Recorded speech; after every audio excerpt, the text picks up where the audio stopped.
हिंगणगावच्या रोहित भोईटे यांची महाराष्ट्र पोलीस मुंबई लोहमार्ग पदावर निवड। हिंगणगाव प्रतिनिधी शंकर भोईटे।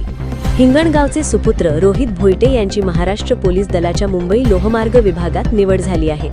त्यांच्या या यशामुळे संपूर्ण गावात आनंदाचे आणि अभिमानाचे वातावरण निर्माण झाले आहे। रोहित भोईटे यांनी गेल्या 7 वर्षांपासून कठोर परिश्रम, सातत्य आणि जिद्दीच्या जोरावर हे यश संपादन केले आहे। अनेक अडचणींना सामोरे जात त्यांनी आपले ध्येय कायम ठेवले आणि अखेर यशाचा शिखर गाठले। त्यांच्या या यशाबद्दल कुटुंबीय, मित्रपरिवार तसेच ग्रामस्थांकडून त्यांच्यावर अभिनंदनाचा वर्षाव होत आहे। रोहित भोईटे यांचे यश हे तरुणांसाठी प्रेरणादायी ठरत असून मेहनत आणि चिकाटी असेल तर कोणतेही लक्ष्य गाठता येते हे त्यांनी सिद्ध केले आहे। प्रतिक्रिया: रोहितचा आम्हाला खूप अभिमान आहे। त्याचा संघर्ष आणि मेहनत आज फळाला आली, असे त्यांचे मित्रपरिवारांनी सांगितले। समाप्त।